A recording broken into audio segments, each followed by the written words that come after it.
What's up, guys? Welcome to episode 15 of X's and O's with Evan and Bros. I'm your most gracious host, Evan, and joining me through Zoom later on, hopefully Eldad, he's figuring out he's got some technical issues, and we're going to see how that works out. But right now, the boys. We got Mr. Tahsin Anwar. What's up? Making his first appearance on the Bros panel, Mr. Cole Parris. Thank you very much. Thanks for having me. It was kind of last minute. Eldad texted me at like 1:30 in the morning saying, "Hey, do I have the opportunity for you?" The opportunity of a lifetime. So yeah, how could I turn it down? I'm a huge fan. Well, it looks like it really was like really just a substitution for him for you because the way his internet's looking, that's kind of how it's panning out. Yeah. So you guys doing good? Doing good this morning? Yeah, can't complain. Can't complain. Eldad has entered the waiting room. Let me put him in. All right.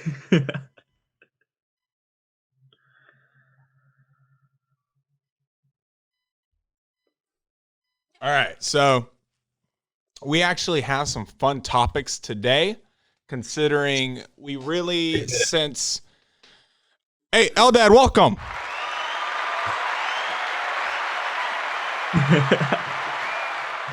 We'll see how long this lasts. But so in regards to sports news, you know, we've been kind of hit with basketball heavy. Yes, the MLB is going on, but nobody really gives a shit. You know, it's not really exciting. There's still like, you know, they still have 35 games to play. Are they playing 60 or 40? 60. They're playing 60. Okay, so they have like 55 games still to go. So, I mean, nobody's going to really care till like October. You know, don't call me till October. Now, these basketball games that have been going on, holy shit. Those have been exciting. Every single one, it's kind of proven what they need to do is every time playoff time comes calling, they need to do like I know it eliminates home court and fans like seeing in 7. Maybe they do finals where it's home and home, how it's used to been. But like they need to do like a bubble for sure, 100%. So we're going to talk about the games over the weekend, which we had 2 on Saturday that might have been the games of the bubble. I mean, they were just lights out and gushing over. I think I won the weekend, right, Eldad? Yeah. Yeah, that's right. Yeah, I did. Because I chose the Wizards. I just keep beating you and Broderick. Anyway, so I won the weekend. We're going to go over the games quickly, and then after that, hey, we're getting so close to college football, if it does happen. But because technically we're getting closer, there's still news, and so we're either going to know if it's happening or not happening. We're going to give our thoughts if we still believe that it should happen, if it will happen. What do we think about this hashtag we want to play movement that a lot of the college athletes have been posting? Now it's interesting, and I don't know about y'all, and we'll talk about it later. I've only seen football players, but also they've only been really talking about football when in regards to fall sports. There's tons of other fall sports. So they keep referring to them as student athletes, not football players. So I want to know, where are the other student athletes, you know, these other sports that do play in the fall? Are they not, like, I'm just curious. I don't that's what I was wondering. Like, where are those players? Because basketball does start in the fall. Mm-hmm. I mean, they actually sort of talked about that in one of the articles, especially concerning the Mountain West, that they had addressed that basketball does start in the fall for them, but they still plan to have those fall activities because they're not in your team. Yeah, they're still going to do like the practices and stuff like that on schedule, but just have the winter season go as scheduled. As of right now, that could very well change within the next month or so. Okay. So we're gonna hit that topic, but let's get this intro over with. X's and O's. I love it. And Bros. This is gonna be a good day, y'all. Yeah. It's gonna be a good episode. Okay, it's X's and O's with Evan and Bros. Of course, it's a talk show, man. Rapid Talks T. about sports, the one and only Evan Miller. Yeah, that's your host. Doing, analyzing with the side of jokes. Hey, X's and O's with Evan and Bros. X's and O's with Evan and Bros. X's and O's with Evan and Bros. Hey, analyzing with the side of jokes.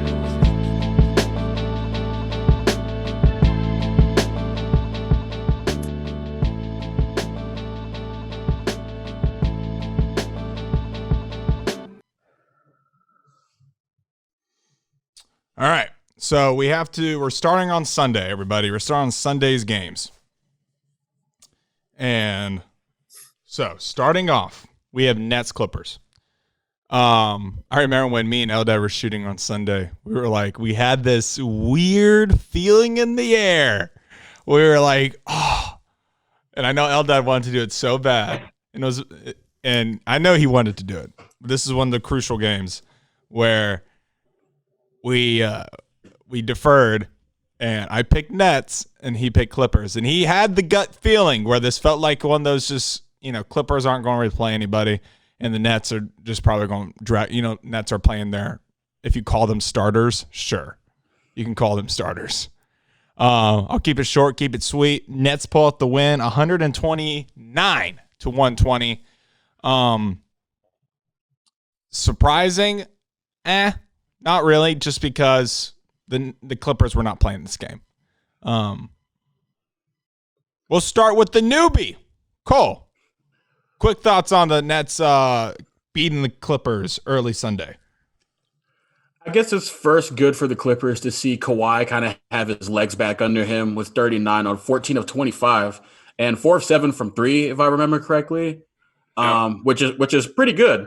But some concerns that they should have. Again, I know that they didn't really play everybody. They didn't have, Montrez. They don't have Paul George. He's back. But saw his Twitter this morning. He's back.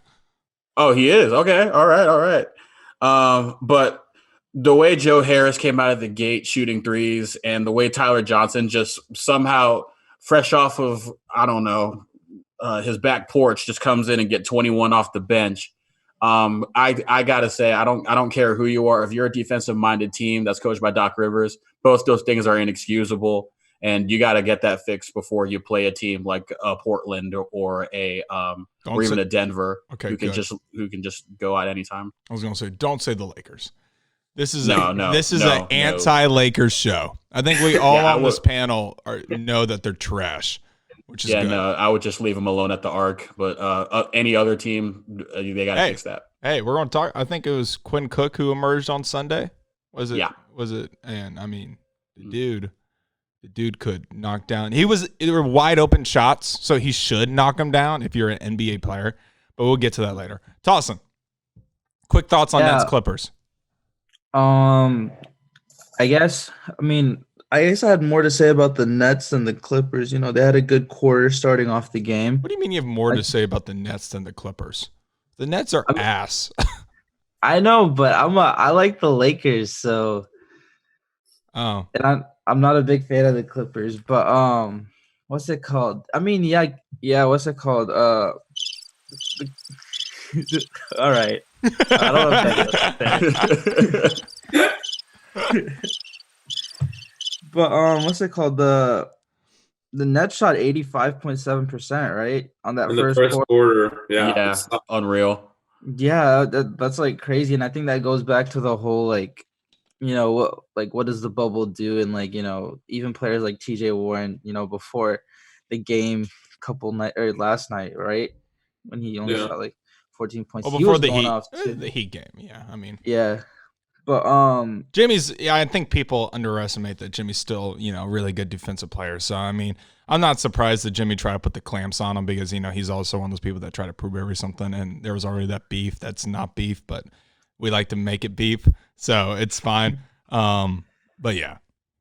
No, but yeah, I think it's interesting to actually know what actually goes in to this change of play and why the scoring analytics are a little bit different now. Is it the depth of field of the court, or is it the fact that these players haven't played or they have that little break?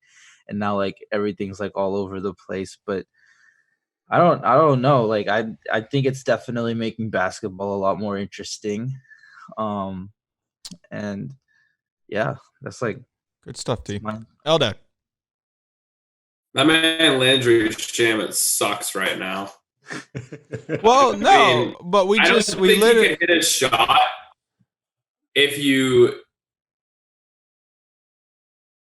God were to grab the ball in the air and drop it in. That man sucks. Just throws up line drives at the rim. That's it. So I don't know if you Eldad was like teleporting during that entire time. His internet's so bad. So he would start on one side of the screen and then he's in a roller chair, so he would just pop up on the other side of the screen. Yeah. It's a good it thing. look kind of trippy. I'm just glad his audio got it. But Yeah. because the video for sure didn't. All right, we're gonna move on. Hey, but Shamet did have, it must have been the game after Sunday's game. Or was it before where he put up like 20? I think before. Because I don't think they played yesterday. Was it a back-to-back? Gotta be before. Was it must have been a back-to-back then? Yeah, against Portland. So He put up 19 in the Blazers game. So that was because we were talking about it in every game I've seen Shamet, because last year he was a highlight. You know, he was not a highlight, but he was, you know, you were like, okay, this is going to be a good shooter off the bench. Yeah, obviously. But like every game I've watched this year, he's been garbage. So that was nice to see him kind of come back, but then it looks like he reverted back to garbage. Rockets Kings. Rockets win 129-112. Me and Eldad both picked the Rockets in this game, right? Yeah. This is no brainer. Harden is continuing his tear. That, you know, it's sad. Nobody talks about it anymore. Like, I mean, this man could put up basically 40 points and a triple double, and it's like nothing on efficient shooting. So it's, you know, I think at this point he has to win a championship to even be considered anything else, which is sad. But I'm happy for him. Hopefully he can win that chip sometime in the next 5 years. Not surprised by this win. Kings have been eliminated from the playoffs. So, any quick thoughts? We'll go Eldad. I never saw Austin Rivers do this on the Clippers, so that's cool. But I don't even know how he was hitting those shots. Career high. Like Gostin. Well, yeah. When you I feel like, yeah. When you told me about Austin Rivers, I was like, "What you mean?" And you sent, and I was watching the highlights or whatever, and I thought there was fairly good defense on Austin. Yeah. I thought he was making some tough shots, and I was like, "Well, these aren't easy baskets. It's not like the Quinn Cook shots were wide open, right? I mean, a lot of these were he had the ball in his hands, either driving to the basket or making moves, step back, stuff like that." And I was like, "Oh, I didn't know he had that in the bag. I don't think he knew he had it in the bag." So, yeah. Look, all I know is EJ said James Harden's not a top 5 player. I'm not gonna get over that. Did you? So if you go on my Twitter, go on EJ's Twitter, we had to correct EJ over the weekend because finally he admitted that he was wrong. And he finally put James Harden in his top 5. Yeah, but with an asterisk. It's almost like as if like we're forcing him to say it. Like, well, it was like, funny. How is it? Because we were the Twitter thing was like, you have whatever. We were arguing. He was like, all right, Luka's the top 5, or he was like, Luka and James Harden both were top 5. Basically, is what he was saying. And then we're like, wait, you can't have both of them top 5 because then you have AD top. How many players do you have in your top 5? Because there's only 5. There's only 5 spots in the top 5. And he's like, all right, fine. I got Luka right borderline at 6'7". So that means you agreed that Harden is top 5. Is what we've been saying. He's like, all right, yeah, my B. Yeah, top 5. And we're like, all right, we're good. Cole, quick thoughts. Yeah, first of all, I echo Eldad's sentiment because I did not see him do any of this while he was on the Wizards. Um, I cannot express to you how much I wanted him gone the second he stepped foot in the nation's capital. But it's good to see him do that, put on 41 points against the Kings, and in a game that really didn't matter to them too. So I don't know what that says about Austin Rivers' motor, but it's just regardless to see a bench player other than Eric Gordon come in and get 41 points. And I guess as far as the Kings go, are we shocked? No, not really. But I guess it was fun while it lasted, and we get to go home early, so that's cool. They had a nice little run, and I think they outshot the Pelicans, but then the game after that was a must win, and obviously they did not win. Moving on, 76ers Trailblazers. I know I would have had this one. Eldad, me and him deferred. He picked Trailblazers, which is always a smart pick. And then I picked the 76ers. I did not bet on Embiid twisting his ankle on that freak stepping on the basketball, the goal basically. I don't know what that part of it's called. But they end up winning a nail biter, 124 to 121. Which is still close, even though Embiid didn't really play, fourth quarter or the second. When did he go out? He only played 6 minutes. There you freaking go. So this is way too close. I don't know what that's. Maybe that means the 76ers found some depth or some other playmakers. I know Josh Richardson had a really good game. So him and Alec Burks, yeah. So that's what they need from their shooting guards. But hopefully Embiid's healthy. He's good. Maybe they can make a run. Maybe this means they found something special, but I doubt it. I think their nail in the coffin is without Ben Simmons. Quick thoughts, Tahsin. You like Philly. Yeah, but Dame also dropped 51, so good for him. Yeah, but we knew Dame was going. This was after his trash talk. We knew he had to drop 51, or literally everybody was going to label him a clown. It's because Pat Bev got in his head, right? But yeah, I do like the city of Philly, and 76ers are a good team, but I don't know. I think one of the defensive schemes that I saw throughout the game was blitzing like the half court or not. It's just like, do you want to do that or not? I'm not sure if that was like a big thing that was going on, but like I think I saw an article after the game that was like talking whether or not like is that something that like they should do throughout the whole game as I think it was the 76ers, I'm pretty sure. But other than that, like I don't know. Eldad, why are you laughing? You said blitz. I think you're reading an Eagles. No, I'm not. I thought the same thing. No, I'm talking about like half court, like starting at half court. Press, yeah, the press. But all right, Cole. Well, first of all, sucks to see Embiid go down because really that was the last sort of thing that the Sixers had to hold on to for hopes of a run. But because I don't believe in Brett Brown as a coach being able to extract the talent. And Sixer fans don't believe in Brett Brown anymore. Yeah, that's long overdue. But you didn't. So I'm curious. I'm curious. Would you keep Ben Simmons one more year, or would try it out one more year? This duo, but new head coach. Try it with a new system in place. What do you do? Yeah, if I could get a new coach, first of all, one that would guarantee any level of spacing, because seeing 5 people in the paint for 2 seconds at a time every 10 seconds on the shot clock gives me a stroke every time I watch it. So, and now that Ben Simmons has the new role where he's officially a point guard, I would like to see a full season of that under a coach that actually knows what it means to have somebody be a point guard. So, yeah, I think that would be my takeaway. It'd be an interesting pick if they got like Jason Kidd. That'd be pretty good. Jason Kidd has that point guard mentality, in that Yeah, background, and he's kind of a and his player's time- coach. Yeah, sorry.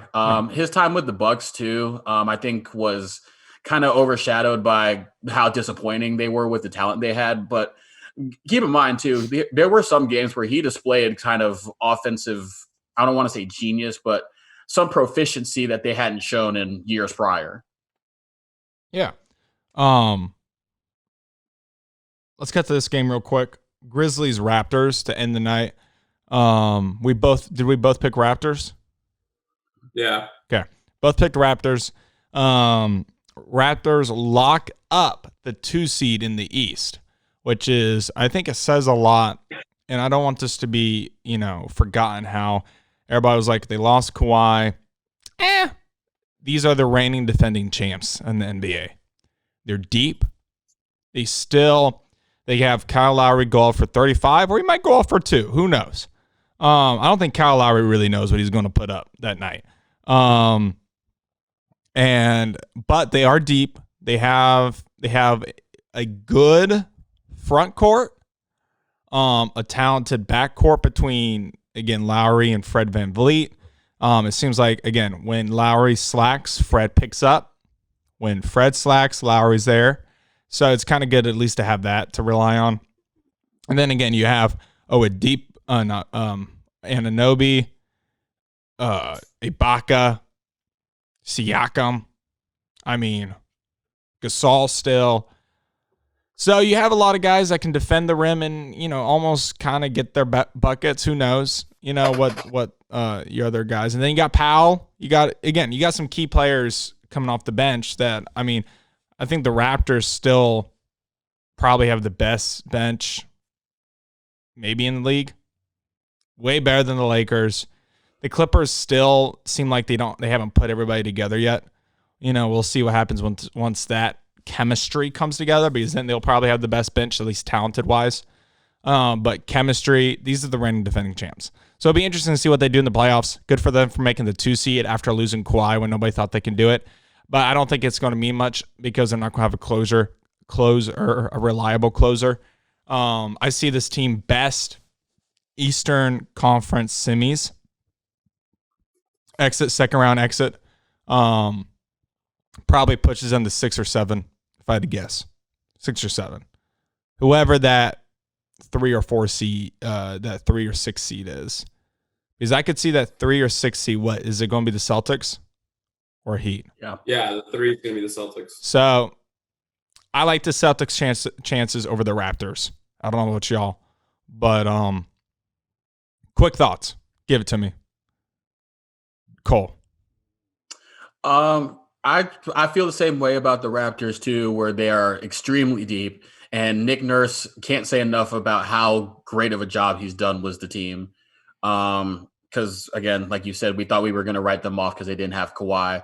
Seems like they pretty much picked right back up where they left off last year in terms of efficiency and stuff like that. And but like you said, I don't necessarily see that star power being able to come in and close a game for them if they're down 5 with a minute to go, or 2 minutes to go. Maybe Siakam can pull something off, but as opposed to a Celtics or even a Milwaukee with Giannis, I think that will be ultimately their downfall if they need a moment for a star and they can't get that. We're going to take a quick break. The Zoom call is about to end because it took Tahsin 3 hours to get on. All right, everybody. We'll be right back with X's and O's and Evan and Bros. Take this moment to like and subscribe. And also follow us on the Instagram and Twitter at Curbside Entertainment and at Curbside Network, respectively. You can also find us on Spreaker, Apple Podcasts, and Spotify. What's up, guys? Welcome back to X's and O's and Evan and Bros, episode 15. Holy shit, we are flying by these episodes, and I freaking love it. All right, joining me through Zoom is Mr. Cole Parris.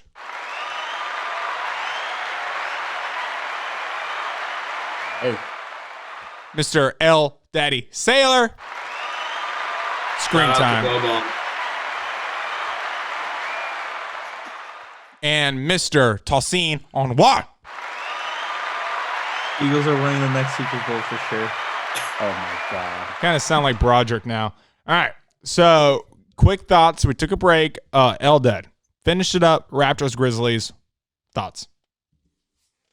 Well, I guess we've addressed everything with the Raptors, but the Grizzlies, man, I said like 3 games ago, if they made it into the play-in game, I'd consider it a success. There's like 3 teams that are like a game out, and they don't look good at all. And they play the Celtics and then the Bucks. Maybe if the Bucks, since it's the last game, they rest everybody, maybe the Grizzlies can sneak out a win, but I don't give them any chance against the Celtics.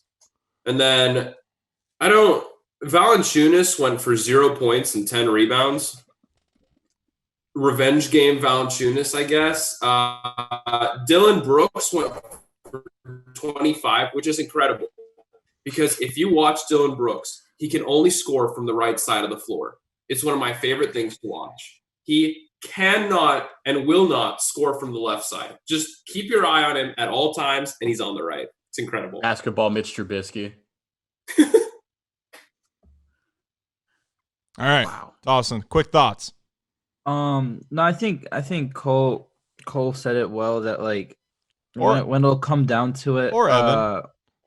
or yeah, and Evan too. But when it comes down to it, like yeah, I don't know if the Raptors are gonna be the team, but I think Pascal definitely like proved himself.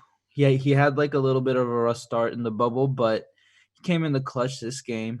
And I think we're starting to get a glimpse of a healthy Van Fleet too. So these are like good things for the Raptors that are happening, but I don't know, like just like how Cole said, like how far are they gonna go against teams like the Bucks and the Celtics? Yeah, not far. Moving on to yesterday's Monday games. Starting off, we got Nuggets Lakers. So, Lakers pull this one out. Eldad, what was the picks? What did we have? I had Nuggets and you had Lakers. That's what I'm talking about. That is what I'm talking about. This was kind of the Nuggets. Now they didn't really, obviously nobody really played this game. Well, they played, but they didn't really play meaningful minutes. They didn't play the fourth quarter. Which still playing around 25 minutes is only really half the game. I mean, all their starters, Jokic 12, Murray 14, Millsap first game back. Congrats, Millsap 13, Porter 15. I mean, Dozier, now he played a little more obviously, but 18, Plumlee 11, Morris 14, Bates 10. I mean, all these guys really dropping this in around 20 minutes a game. All double, which is huge. I mean, I think that says more about the Nuggets than it does the Lakers winning this game. Because I still think the Lakers... I think it says a lot about the Lakers, too. I agree. Because the Lakers had to get LeBron James, 29, playing 38 minutes. Anthony Davis, 27, 38 minutes. Kyle Kuzma, 33, 25. I mean, damn. Who's control? Stop. This game, yes, everybody was gushing over the buzzer beater that Kuz hit, the game winner. But, and I saw Skip Bayless was like, Kuz needs to be their constant closer. I'm like, what? Are you serious? Get that shit out of here. I like Skip. I don't think Skip says that many ridiculous things. I know Damian Lillard disagrees. But I thought that was stupid for him to say that. LeBron had to get 21 shots off. He still went 6 from 10 from free throw line. From the free throws. I don't think that's really good. It's still 60%. So LeBron's got to be better from there. This game, guys, I don't. And there's been a report that the Clips want the Trailblazers to play the Lakers. I think everybody wants the Trailblazers to play the Lakers because I honestly believe at this point, I'm picking the Trailblazers in this series. Change my mind. Let's start with Tahsin. You got this one first. Go. I don't like other than like cruise control. I don't really have much to say, but But no, I do think it did definitely say a lot about like how much the Lakers had to like keep up just to in terms of like the minutes and points just to keep up with like the Nuggets. But at the same time, I don't really know. That's the thing. Nicely put, T. I love having you on the show. You know how to articulate so well. Yeah, this is definitely not my prime thinking hours, but I mean the Lakers like outplayed Denver's bench too, so I think it's also like a reiteration of their depth, more or less. I feel like LeBron just gets slander left and right too. I'm a big LeBron fan. No, so, I love LeBron. I do. Yeah. But you go to LA, you go get Anthony Davis, you deserve to get slander. That is how it goes. It's just how people hate on it's just how people hate on Tom Brady. It's the same damn thing. It's how people hate on Nick Saban. It's how everybody hates on winners. People love hating on winners. It's just a thing in sports. I don't hate on Nick Saban. I think he does. I'm gonna give him props for doing a good job. People, You're a Bama fan. No, I'm not. I'm not a Bama fan. Don't say that. I got UGA. He said, I gotta.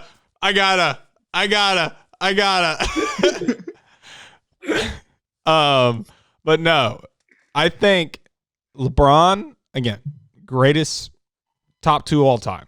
I don't think anybody's debating that. Is he number 1? No. But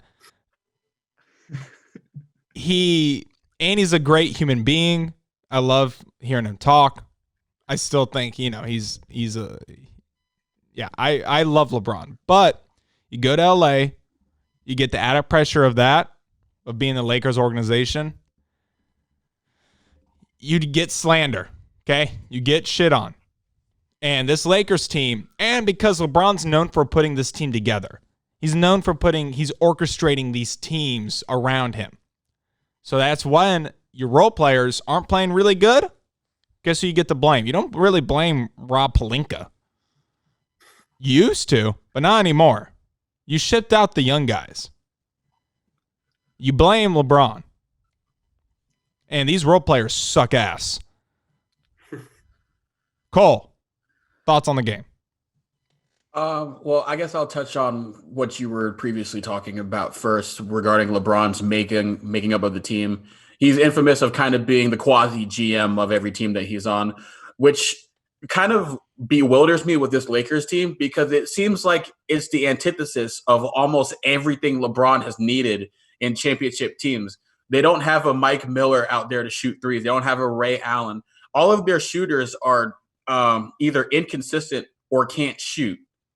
And they went out and got Deion Waiters and J.R. Smith like that was going to help anything. So I don't understand that. And but that's stuff. But I just because the narrative is going to be focused on the Lakers because they're the Lakers, of course. But I don't want to take anything away from Mike Malone and the Nuggets. That game was impressive to me. I know they didn't win it, but honestly, the scoreboard didn't really dictate how much they really did control that game on multiple phases. The Lakers caught a couple lucky breaks, and that's pretty much why they got the win. But to have, 8 players in double figures, four of them being starters, 4 of them being on the bench, and I know that the minutes are kind of weighted out equally. That's impressive. And that also goes to show how well Jokic's new role as more of a distributor, how much he's flourishing in that role, even with limited minutes. Yeah, I mean, he only shot the ball 7 times. Mm-hmm. It's not. I mean, again, what did I say? LeBron shot it 21. Yeah, times 3. LeBron shot the ball 3 more times 3 more than Jokic. Eldad. I thought it was weird how seriously the Lakers took this game. Right. Well, it's weird. They've been doing this kind of, and everybody's like giving LeBron a pass because it's like, oh, they're not taking it seriously. This is quite opposite of taking it seriously with only, a game left, 2 games left before the playoffs. And they didn't even play Quinn Cook. I would have played Quinn Cook way more this game just to make sure it wasn't a fluke of his other game. Yeah. but they were -10 out there with LeBron, which is really weird considering who he was up against. Well, and then Caruso was +21, which incredible. Well, and considering usually they are when LeBron's out of the game, that's when their offense stalls. And it was AD and Kuzma carrying it today, which is weird. Control. And then I don't think you can let Keita Bates-Diop and PJ Dozier each go off for that many points. Keita Bates-Diop hasn't scored 10 since Ohio State. And then PJ Dozier hasn't scored more than like 5. He had 18, 4, and 4. This isn't South Carolina. How do you let that happen? I know. I agree. I'm with you. That's what I'm saying. This Laker team really scares me. Yes, the Trailblazers aren't as deep as the Nuggets. That's true. But, I mean, you really don't have to go that deep if Damian Lillard's going to go off for 50. You know? You don't really have to go that deep if Nurkic is going to give you 20, you know. Only player in NBA history, I found this out on 2K, only player in NBA history to have 20, 25, and 5 game, which is crazy. And then, you know, who knows what CJ is going to freaking do. And then Carmelo could give you 20, it looks like. He might give you 20. He might give you 7. Ray Allen part 2. There you go. Oh my God. I'm telling you. So I'm just curious. Right now, if you had to pick, Lakers 1 seed, Trailblazers are the 8 seed. Who wins the series? Lakers. Still Lakers in y'all's mind? Still Lakers. Yeah. Probably in 6. I don't know. The Trailblazers are very dependent on Dame, which is weird because they're just so talented around him, I feel like. But for him going off for 50 and only beating the Sixers by 3 was a little concerning to me. LeBron also changes in the playoffs too. So. Yeah, no, we don't want to hear that. But you gotta remember, this is the bubble. This is different from any other playoff scenario that has ever existed. If this was in Staples Center, I give you Lakers in 4. But guess what? It's not. Lakers in what? Yeah, okay. 5. As much as I think Portland does probably have, or as much as I want to give Portland a chance to upset the Lakers round 1, their defense scares me. The fact that they have all season they've been talking about, well, not they, but people have been saying, well, they get Nurkic back, they get Collins back, you know, no one's going to be able to go inside. The Sixers didn't have Ben Simmons or Embiid, and Jason Richardson was basically scoring at will, driving to the basket. And so that really worries me, especially considering, Richardson. What I say, Jason? Yeah. Yeah, my fault. I've never corrected anybody on the name before. I've never corrected somebody on the name. Thank you, Cole, for giving me that chance. That's my bad. But it's just I don't trust their interior defense, especially against LeBron James, who's fearless attacking the basket at times, especially during the playoffs. And then AD, who, if he wants to, God help him, please. If he wants to play in the post, he can get whatever he wants. Yeah, they just need a shooter on that team, a consistent shooter to help out. Well, that's why I was shocked. Danny Green. Was he like 35? All right, LeBron's 35, and he's the one putting up 29. Okay, but LeBron's different, but he has some sort of like anti-aging serum, man. No, his hairline doesn't. Anyway, all right, Pacers Heat. We're gonna move on because we've spent 15 minutes on that game. Pacers Heat. Keep it quick. Heat won 114-92. That's all I have to say. I don't care about this game. Are we moving on? Well, the Pacers. The Pacers beat the Lakers. That's all I care about. Who gives a shit? This game. I mean, I think we both. Eldad, we picked the Heat to win. No, we both picked the Pacers. Damn it! All right. Well, then I thought we had that one. All right. Damn it.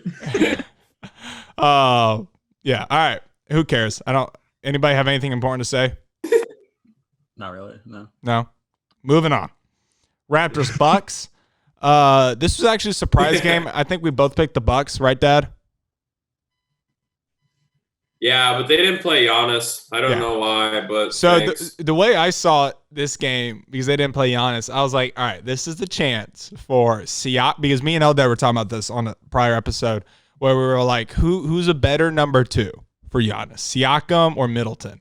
And so that's how I saw this game. I was like, all right, who is auditioning to convince Giannis that they are the better number 2?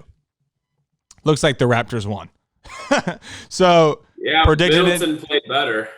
Predicting now, Giannis ends up on the Raptors.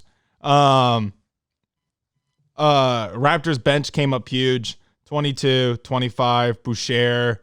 I heard his name throughout the entire freaking broadcast. Kyle Korver went off for 19. I don't think Kyle Korver has hit double-digit scoring in like 8 years since leaving the Hawks and the Cavs. So good for him. Anybody got anything important to say? Want to chat up? What? Anybody? Nope. This is probably going to be the Eastern Conference Final preview, right?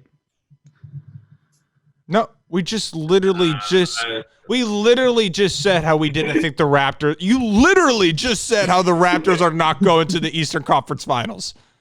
You literally just said that. Okay, first of all, quit coming from my life. This is the last time you're ever on the show. All right. Okay. I can get my sleep then, honestly. All right. Moving on. Mavericks Jazz. It's kind of hard to judge these games because nobody's really playing anymore. Another game where they rested everybody important. Yeah. Except Boban, so not everybody.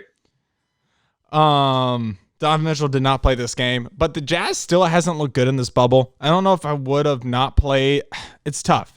I don't know how you make this decision, but they still Gobert only played 16. Donovan Mitchell didn't play at all. Moutier went for 14. Tucker, he almost played 30 minutes, so you would hope they go double digits. I don't know. I think the Jazz might be an early round exit, first round, because I don't think they've looked good at all. So whoever they play in the first round, are they the 4th seed right now? 4th or 5th? I think they're 5th. So they'll play the 4 seed. I don't like their chances. I'm taking the 4 in that series. Anybody quick thoughts? Yeah, we were talking, Eldad and I were talking about this too, and I could not agree more. I think the Jazz have easily been the least impressive team in the Western Conference outside of people who weren't contending. But in terms of contenders for the Western Conference, the Jazz have just looked disorganized a lot, and Donovan Mitchell had to come up big for one of their marquee wins. But other than that, they just seem to be continually outplayed and surprisingly outcoached by every team that they've played against so far. And that's what's pretty alarming to me. I like Quinn. I do too. That's why I was so shocked that it just seemed like, Rick Carlisle with what he had was just 2 steps ahead of him on every possession. Yeah, Rick Carlisle is one of the premier coaches in the NBA. So it's like, I'm not surprised there, but still, Yeah, I just expected more from Quinn based on what we've seen from him so far. You're right. Not just taking that game into consideration, this entire bubble series, they've just looked lost, especially without Bogdanović.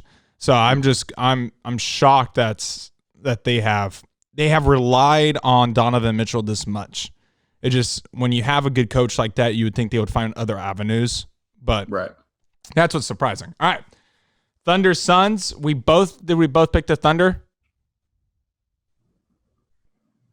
Good question. I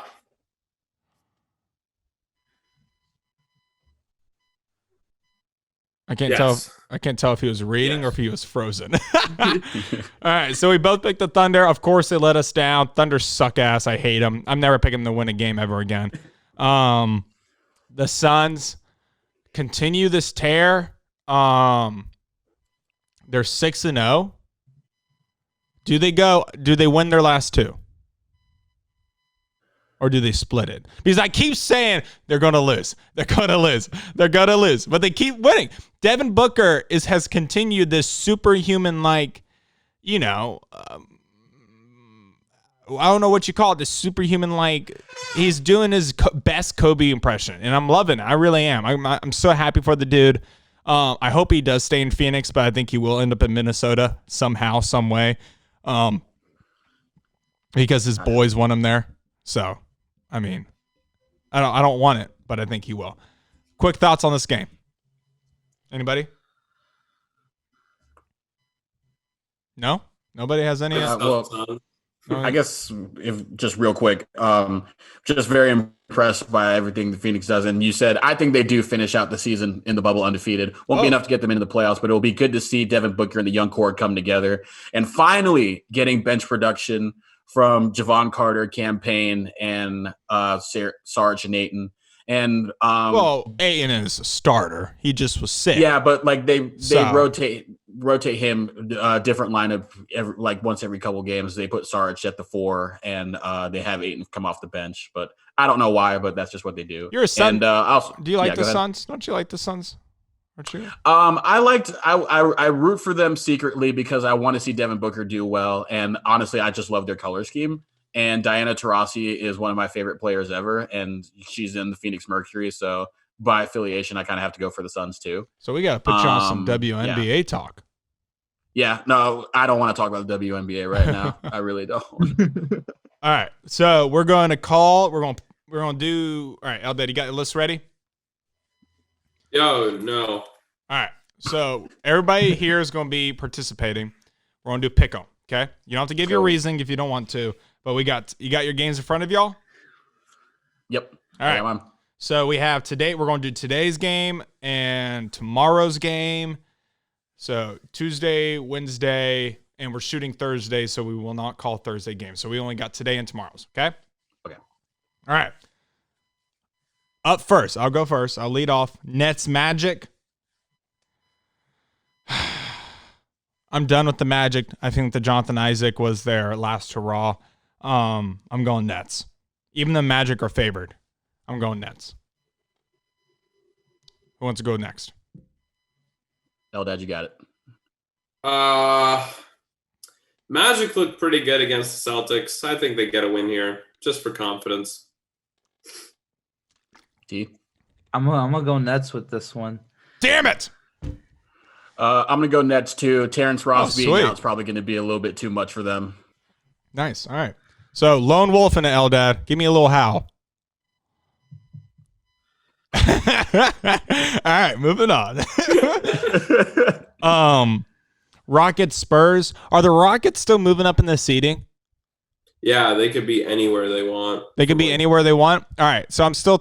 Do we think Harden and Westbrook are playing? I think so. You think so? At least one of them. All right. Yeah. I'm still going Rockets over Spurs then. T. Yeah, I'd say Rockets over Spurs. Eldad? I'd go Rockets, although I think the Spurs make it very close. No, I do think this is a real close game because the Spurs are trying to vie for that play-in game, and I think they're already locked in. Aren't the Trailblazers and Spurs already going to be playing for that 8-9 game? What do you mean? They're within 4, so they're like those two teams. Yeah, they're locked in, but they have to finish ahead of Phoenix and Portland. There's two teams. One of those teams still have to win. Yes. Every game is a must-win. So maybe I'm still going Houston, but yes, this is going to be super close. Cole. I'm going Houston. I haven't liked the Spurs at all this season, but I will say the game's probably going to be closer than a lot of people expect. Series is tied for a reason, and each of their games were decided by, I think, 2 points. One, of course, going the Spurs way, one, of course, going the Rockets way. But I think James Harden probably plays this one and just gets it done. Suns 76ers. I have bet against the Suns every game so far, I think. I have not picked them to win one. That changes. I don't think Embiid plays this game. I'm going Phoenix over 76ers. Eldad. Phoenix. Cole. I'm going Suns. Love what they're doing. Yeah, I think Simmons and Embiid might be out, right, for this game. Well, Simmons it's definitely for is. sure is out. Yeah. And I think Yeah, Embiid is probably going out as well. Yeah. So yeah, that's Suns. Okay. You got that, Dad? Yeah. All right. Celtics Grizzlies. Are they still moving up in the rankings? Do they have the 3 seed or are they still? I think they can move down. They can't move up. All right. I'm still going Celtics then over Grizzlies. Cole. I'm going Celtics. Memphis good, but not good enough for the Celtics. Eldad. Celtics. Hi. Dylan Brooks will lose that game. Tahsin.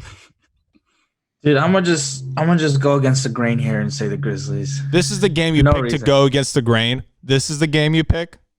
Yeah, dude, you never know, bro. You never know what can happen. Hey, dude, I picked the Wizards. You do know what can happen.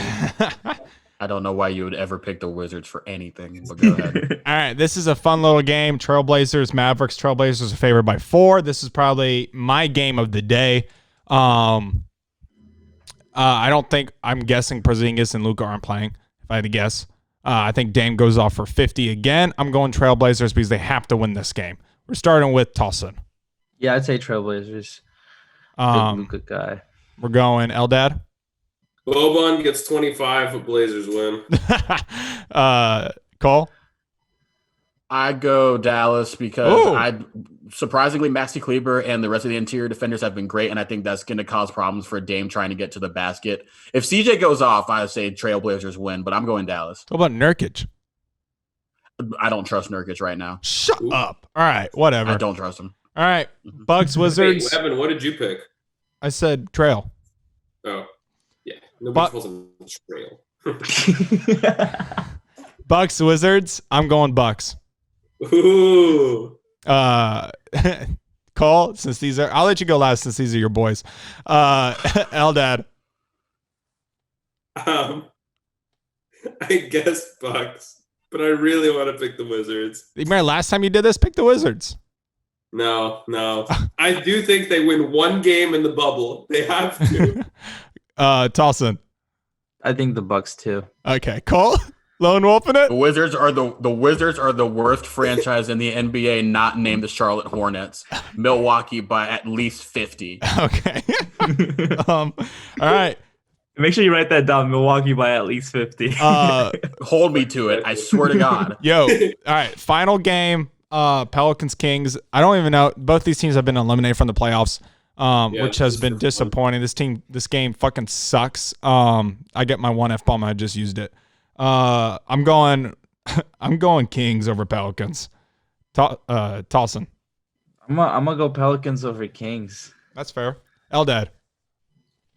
I feel like this game has already happened for some weird reason, but I'm going to go Kings. I'm going to go Kings. I like their depth more than I like New Orleans' depth because nobody's going to play this game. Yeah, Zion's out. Zion's out. All right, we're going to take a quick break. And when we return, we're going to finish up tomorrow's games, Wednesday's games to be more specific. And then we are going to talk a little college football. Woo! All right, we'll be right back. Thank you. Take this moment to like and subscribe. And also follow us on the Instagram and Twitter at Curbside Entertainment and at Curbside Network, respectively. You can also find us on Spreaker, Apple Podcasts, and Spotify. What's up, guys? Welcome back to X and O's Evan Bros. I'm your most gracious host, Evan. Joining me through Zoom is Mr. Eldad Sailor, Cole Parris, and Tahsin Anwar. Gang. Gang. Are you adding an H to Cole's last name? No, Paris. Is it? Yeah, just Paris. It's not like the city in France. That's it. Yeah. I've been hearing an SH too. Yeah. Oh, Paris. I think it's just through the mic. All right. I haven't frozen for a while. All right. So let's move on to tomorrow. Okay. We got our pick 'em still. Pacers Rockets. This is an interesting little game actually. This is the final game I think for both teams, right? Should be final game. Yeah. At least for the Rockets. Final game. Yeah. I think Indiana plays Miami again. They might really play Miami again. I think so. Do they play? I guess the Kings and Pelicans have played twice. Miami again. All right, I'm going. This is tough. Honestly, this is actually really hard. I'm going Pacers because they do get a rest. They're not playing a back-to-back. I'm going Pacers in this one. Cole. I admit I didn't think about the back-to-back factor, but I'm going to pick Houston. Harden does this thing, and Miles Turner's been struggling for real, so I don't think there's a real 5 for Tucker and Covington to focus on. So at least one of them can turn their attention to TJ Warren. Eldad? Going Rockets. Even though last game, I think PJ Tucker and House combined for like 0 of 10 from 3, and that's just not happening again. They're going to do way better. They got to get that fixed for playoff time. It's I awesome. mean, they get wide open looks. They'll do it. I think it's gonna be the Rockets. I think Warren's still gonna like do well. I think maybe this like daybreak is gonna like help him find that shot again. But I still think the Rockets are gonna. Warren will be fine. But Victor has looked really good. I don't know what was Victor's numbers for the Heat game. All I know is against the Lakers, he kind of looked like his old self, driving to the basket, being aggressive, doing some moves. He has a sweet little spin move with the ball. Yeah, he was 4 of 9 for 14 in 28 minutes. Okay. 4 of 9. It's not bad. No, it's not bad. He needs probably. Hey, Derek Jones Jr. had 18 though, so you better be praising him too. I refuse. We'll move on, but that's the first game of Lone Wolf It, so I'll give a little howl. Sorry if I burst anybody's eardrums. Raptors 76ers. Do the Raptors play anybody in this game? I'm going Sixers. I'm going Sixers. Tahsin? I'm gonna go Raptors with this. Cool. Raptors, Nick Nurse over Brett Brown. I can't pick against that. Eldad. Yeah, Raptors. I think they rest everybody, but their bench is pretty good. I mean, Matt Thomas came in and had like 16 against the Bucks. I can't wait to go 2-0 on tomorrow. Heat Thunder. These are similar teams. Thunder have let me down every time I pick them. Yeah, I'm still gonna go Heat. I'm going Heat. Eldad. I'm assuming no Steven Adams, so I mean Noel's going to do an okay job on Bam, but as soon as Noel comes out the game, they don't have nothing. So Heat. Cool. Gonna go Heat. I can't figure OKC out, so I'm gonna go with the more sure-handed Heat. Same. They played that one lineup where Chris Paul was the only starter really in the lineup, and a bunch of other G Leaguers, and I was blown away. Hey, no Dort slander. Dort sucks. Tahsin. Who's your team? I'm gonna go Heat with this too. Okay, all of us pick Heat. Nice. All right, game. This game has a possibility of being so good, but I have no idea who's playing in this game. Clippers and Nuggets. We're gonna see a similar scenario where I guess some people will play the first half, first 2 quarters, and then it's gonna be bench. So that's why I am actually leaning towards Nuggets in this matchup because I think the Clippers still bench is kind of boo boo. Just because their chemistry at some point, I guess they have to figure it out, but it's not this game. I'm going Nuggets. Because definitely Doc is not pulling the Lakers where Paul George and Kawhi are playing 39 minutes. I'm going to go ahead and tell you that right now. So I'm going Nuggets. Cool. I'm going to go Nuggets too. I think Michael Porter probably plays this game just so he can kind of get going in time for the playoffs, and he's been really good. So I'm going to go. I'm going to say, does he need to get going? If this is him not getting going, then damn, I'm scared. Well, I mean, in terms of get going, I mean, he's really hasn't played. I say get going in terms of physical shape, not in terms of playing ability, but he's been outstanding offensively. So I'm going to say he plays this game. Eldad.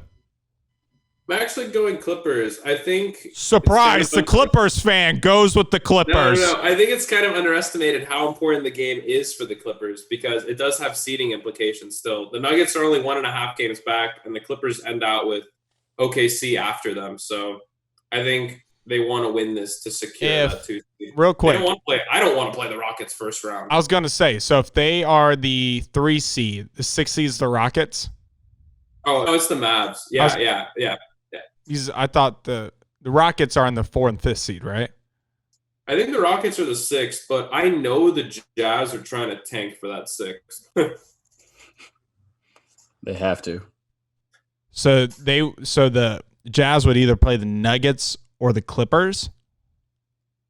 Yes. If they're going for that 6th seed, if I was Houston is 4, Utah 6 right now. Yeah. Houston's 4, Utah 6. OKC 5. And Utah does not want to play Houston. We know that. They're going to tank for 6. Well, if I was the Clippers, I would want to play Utah without a doubt. Yeah. Well, the Mavericks are only a game back of Utah, so there's a chance Mavs end up the 6th and then Utah the 7th. I don't want to play the Mavs. I think they want the 2 seed. I'm going Clippers. All right. T? Yeah, I'm gonna go Clippers with this one too. Cole, did you give yours? Yeah, I did. I said Nuggets. So we split it. 2 Nuggets, 2 Clips. Interesting. Okay. Yep. All right, we're going to move on. That's NBA talk. That was All right. it. Well, So, yeah, there's only that many games. All right, so we're going to move on to a little college football news because a lot had dropped, actually, over the last couple days. Cole kind of talked about it in the beginning, but it started off with the Mountain West. They canceled their fall football season specifically. This is obviously not a Power 5, but it is one of the, big boy leagues. It's FBS. Former home of the TCU Horned Frogs. And so, this is Boise State. Yeah, they got Boise State. So this is a big deal. The MAC also canceled their football season. Can't go unnoticed. So, and then we heard rumors yesterday. It was confusing because around 12 o'clock, I guess it got leaked that the Big Ten also canceled their season. But then 15 minutes later, nope, that is unconfirmed. That is not true. I wonder if it was because of all the backlash that people were bitching about, that they had to retract their statement. So the way I see it is, and we've gone on record being in the camp where it probably should be canceled. But if you really think about it, and you're seeing a lot of these players, #we want to play, you're seeing, and surprisingly from a lot of like Trevor Lawrence. I don't know what dog he has on this fight. So kudos to him. If he wants to play, hell yeah. I actually really appreciate it. Because he doesn't have to. He's the one guy who does not need this season. And so seeing this, my point was, if these universities are already having students on campus, they're not canceling, they're not going online. If they were going online for everybody, then I'd be like, all right, cancel it, right? That makes sense. But if you're already going to have kids on campus in the classrooms, then let these kids play. I mean, they're right. The safest spot they're going to be is probably in these facilities, especially in these bigger schools, Georgia, Alabama, Clemson, Ohio State. Their medical facilities are probably some of the best in the state. I mean, it just makes sense. Especially if they want to play. And football's already a sport where you're already putting your body on the line. Every down, who knows what's going to happen. So if the players want to play, if these student athletes want to play, you just got to let them do it. And I mean, then you take in consideration 0 fans, stuff like that, like Penn State. I know we covered it where they already announced 0 fans. Do that if you must, but let the games go on. Because at this point, if they want to do it, let them do it. I'll start with Eldad. What do you think so far? I get that we want to play side of the argument, but I think that's always going to be a thing with any athlete. Like, how many times have we seen an athlete get a obvious concussion and then try his hardest to get back into the game? Like, you're always going to want to play, but it's really up to the doctors to tell you, no, you really can't. Well, yeah, but the point is, they're not canceling these classes anyway. Like, they're still having in-person discussions. Getting sick in an econ class is way lower because they're gonna social distance the classes. They say that theoretically, but in football, it's as close contact as it could possibly be. I really don't know what Trevor Lawrence. What his dog in the fight is. The only thing he has left to accomplish would be winning the Heisman. And when has a preseason favorite won it in recent years? It's always some guy, Joe Burrow. Comes out of nowhere. But I get why Justin Fields and people like that want to play. Part of Lawrence's argument that kind of bothered me was they were talking about, it was like, if we cancel the season, we have to send these kids back home to places that, might not be the best for them. But if these campuses are open, there's really no reason you would have to send them back home. That's kind of part of the argument that I was confused about. They could still be on campus. There wouldn't be any purpose to send them home. And then, well, that's when I'm making my argument where they're already on campus.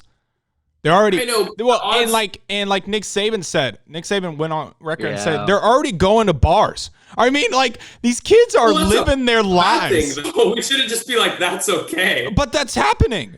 They can't.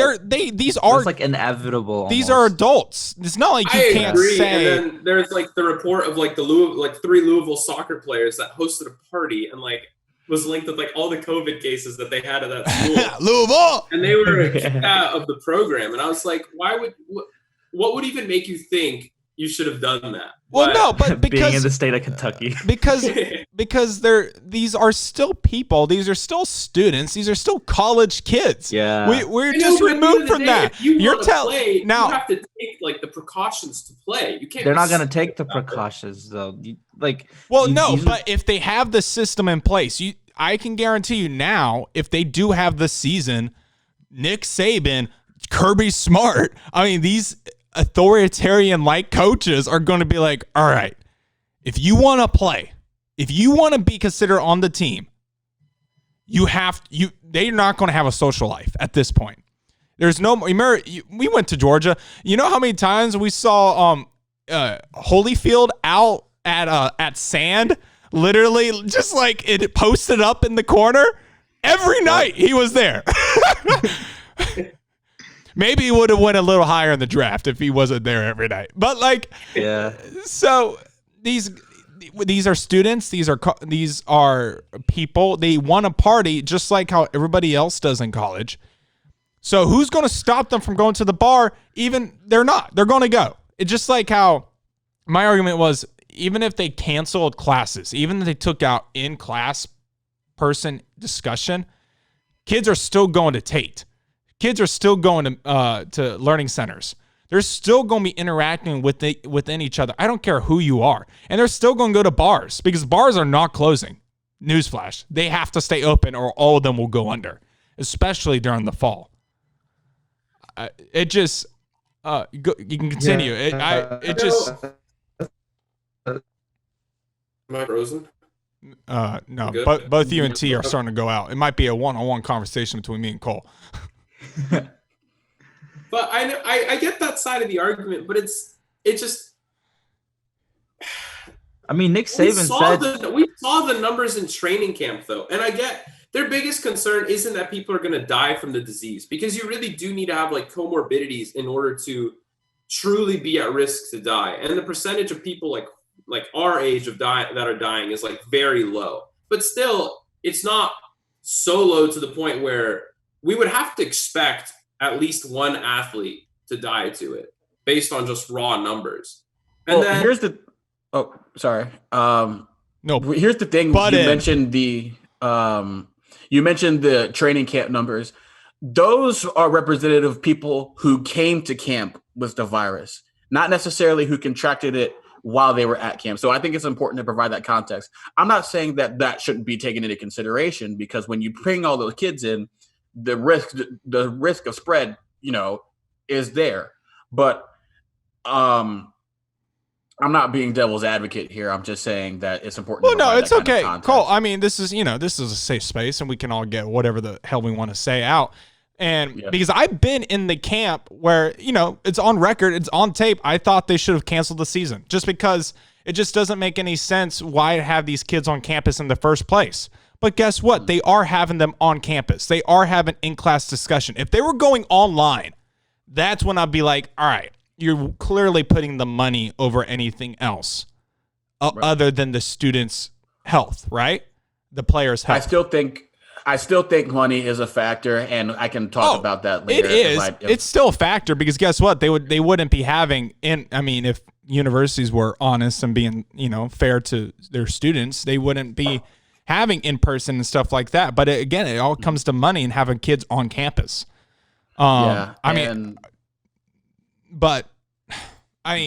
It's Cole, you can go. I think here's my issue, though. I understand your argument of if they're on campus, they're going to get, they're still, the risk of COVID-19 doesn't go away just because they don't play football. And I think that's been shared and echoed through a lot of the players' tweets and even people outside of the player, like the actual sports programs, Twitters, and politicians, and even head coaches. Yeah, but what do we know? We're not the one playing. Yeah. Here's my problem, though. I think ultimately the capability of any football taking place is going to be whether or not the NCAA and Power 5 leadership steps up and takes accountability for things that are going to happen. Because if you look at how the NBA has rolled out their protocols for quarantine and stuff like that, it's strong leadership with well thought out, detailed, and it's organized, it's centralized, and there's transparency. The NCAA is notorious for lacking in transparency. Look at any of the transfer decisions. Look at anything that's they've done in the last 5 years. Look at Ole Miss. Tallulah got approved for immediate eligibility.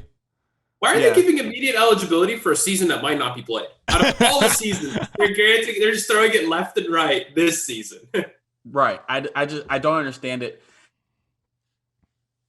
And my big thing is this too. I'm going to assume that Detroit Free Press article, the one that reported that the Big Ten, the voting was, I think it was 12-2, with Nebraska and Iowa being the only programs that said we want to play. If that's true, it's shocking to see the Michigan administration voting allegedly for no football, and then Jim Harbaugh minutes later saying that he has the utmost confidence in Michigan's ability to handle it. What that says to me is that there's no communication happening from the coaches coming down the NCAA, Power 5, even the athletic administration down to the coaches and the players. And that's something that you really need. You need input from people who are actually going through it all. Whether or not we have the season, we can argue that forever. We're here now. So I think it's just important that they effectively communicate and have a plan in place and be transparent about it. Because if all of that goes, if the NCAA keeps being as opaque as they are with their process and the Power 5 echoes that, there's really no hope, because a Rutgers that has 28 people and the 28 people with the case is not going to take care of their players the same way that an Alabama or a Georgia is. And conference play, Ohio State is going to play that Rutgers team. Michigan is going to play that Rutgers team.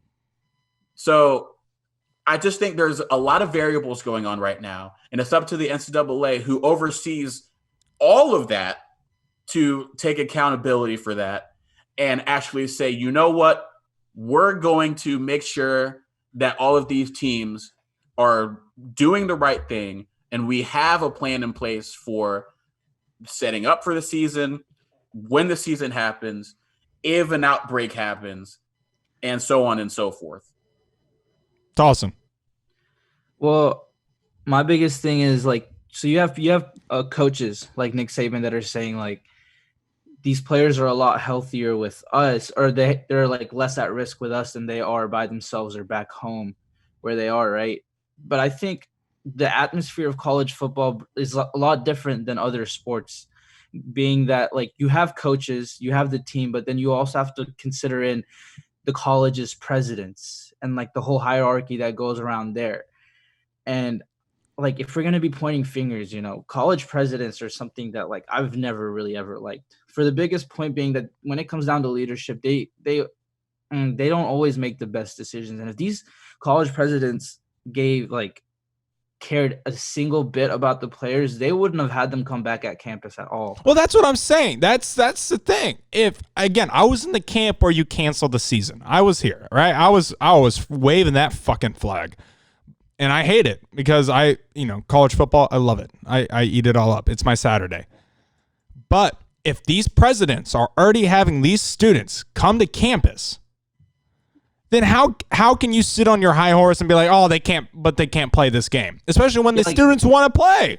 That's the thing. Like, why would you pull the plug now after having them go to training camp, after having them do all this? Like, yeah, I'm all for like the science behind like COVID-19 and all for like, making sure that this, highly like, not infectious, but like a disease or virus that spreads so quickly is contained as quick as possible. But at the same time, like, when it comes down to it, when you look at other organizations, when you look at the NBA and how well they've like maintained like coronavirus. All right, hold on though, real quick though, because I know we praise the NBA and it's my favorite league.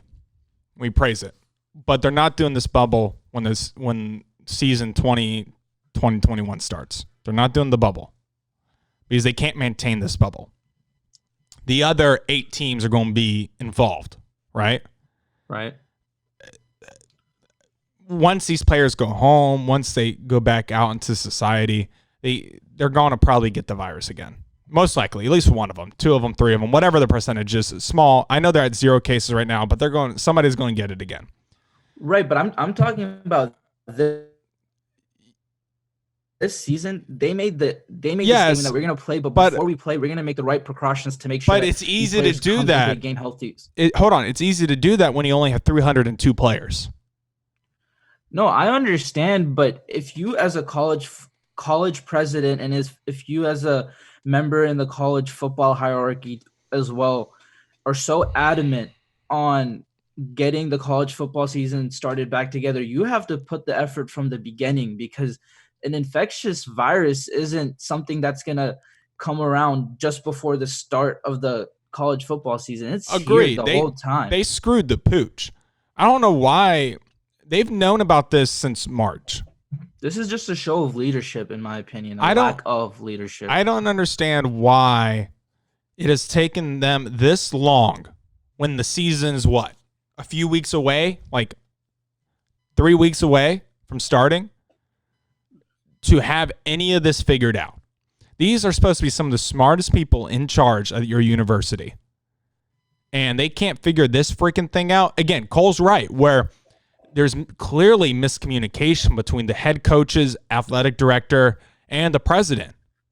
Because the University of Michigan is saying one thing, but then your head coach is like, who's a pretty involved head coach who takes trips around the world with his freaking players. And again, a big known university like Michigan, and there's disconnect. Can you imagine what some of these other universities are experiencing if Jim Harbaugh doesn't know what the hell's going on? It is Jim, right?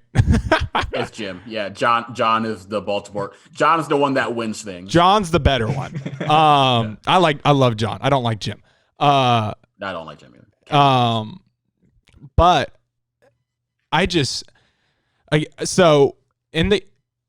we're approaching this where everybody knows that NCAA is full of shit. Like, it just doesn't. Do we think seeing these players move #we want to play? Could we see? And again, I've only seen football players, and I'm sure there has been other athletes that have come around and have voiced their opinions. I just haven't seen it. Do we think we could see where there becomes this national board of student athletes? Well, they want to unionize, yeah. So do we think we could see it? But they can't unionize because they're not being paid. It's not like it can't be a union. That's why I said a players association, like a NCAA, where you have athletes from all different kinds of backgrounds, whether that's football, basketball, equestrian, tennis, golf, all of it, swimming. Why was equestrian third on that list? Because I always got those horse riders on my mind. But could we see that? Like something form out of what the NCAA fears the most? We want to see it, but I don't think they'll let it happen. I think they want those players like. You don't think in the progressive world where, especially the older generation, is so scared of what technology can do and social media can do, you don't think if they really wanted to a players association could be As long as formed. the people that are in charge right now are in charge, I don't think they're gonna let it happen. That's the thing. I think they want to have these players on the leashes that they have them for as long as possible because they're making the most benefit. They're getting the most money out of it.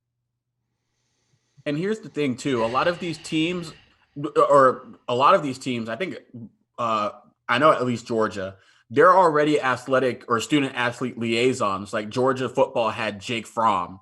I believe Georgia basketball, it was either Yante Mayton or I can't remember who it was. But they already have people who report to the NCAA and act as the intermediary between the interests of the student athletes and the NCAA interests, and that's gotten them nothing.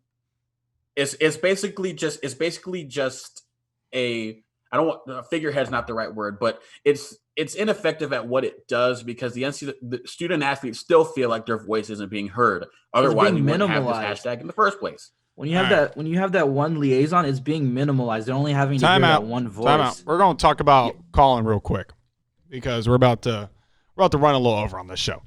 So I want to. Oh man, it's a hot topic, bro. I know it's a hot topic. We could talk about it for a few hours, but I want to get Colin in. Colin Morikawa won the PGA Championship this weekend, and pretty handily too. I think he finished 14 under, something like that.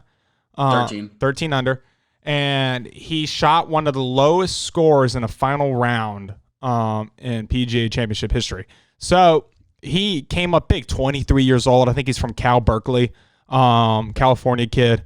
So it's always, again, it always makes me feel bad because I'm 23 years old and I'm like, I'm not winning millions, but I'm doing my best here.